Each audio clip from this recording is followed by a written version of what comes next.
Hi, I'm Marjie Kemper and I'm back with another 5-minute video. This time we're going to talk about using paint with stencils. There are many different types of paint and I won't go into that detail here because again this video is focusing on the stencils, but I just want to point out that if your paint comes in an open container like this, you will want to give it a stir to make sure everything is evened out before you use it. If your paint comes in a tube like this, you'll just squeeze some out onto your palette. So I'm going to start with this yellow. I'm just going to put a little bit on my work table and cap up the rest. And I'm going to start with my favorite applicator, which is a cosmetic wedge, makeup sponge, whatever you like to call it. So you want to take that big glob of paint and thin it out so you barely have anything showing on your wedge. This way it won't seep underneath these stencil openings. And then you just go ahead and go up and down in a light fashion. You can go back and add more if you want your colors to be darker, but just holding my stencil steady, I go ahead and do that. That's actually a little bit hard to see, so let me bring in a second color. Again, I'll give it a quick stir. Put it down here. Come back in with another cosmetic wedge. I'm holding my stencil steady. Whoops, actually that's kind of fun. That's called bump stenciling or shadow stenciling when you do that. I'll show you that after. But I'm just going to go ahead and repeat so it's easier for you to see this first example. Okay, nice and steady, no seepage. If it bothered you that this particular stencil, the 3 is not complete, you could go ahead and take a small brush, pick up some of that paint, and you could just fill it in. So it's a personal preference whether you like that or not. Okay, I might as well go ahead and show you that bump technique as long as we're talking about it. Let me go ahead and get a darker color of paint.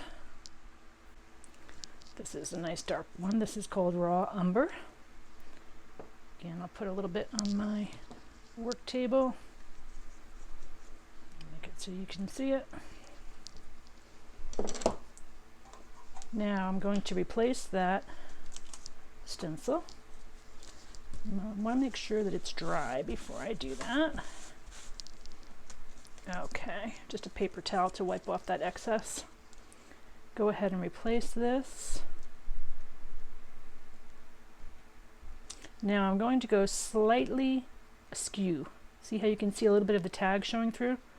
That's what I want, because then all of my excess color will pop out. So here's another cosmetic sponge. Getting that thin layer of the paint.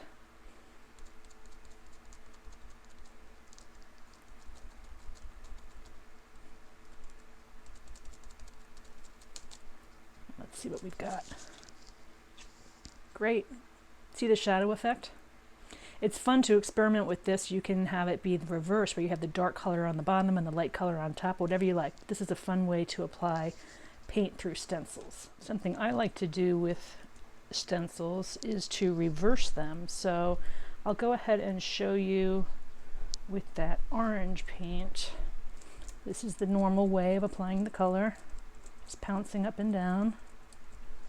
Being careful not to have too much paint on there so it's not seeping under. But then, check this out.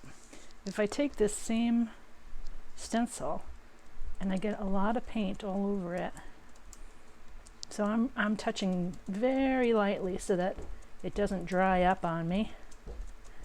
What I can do is put this wet stencil upside down on my project, and then either using a brayer or my hand, whatever you can apply the most pressure with,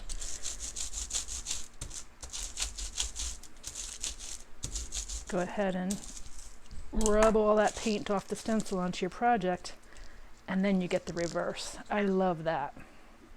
It's a fun way to get 2 looks. If you were going to try that with A number stencil or a letter stencil, you would have to ink the reverse. Otherwise the print would be backwards. Boy, 5 minutes goes really fast. Well, I was glad we were able to get this much information in today's video.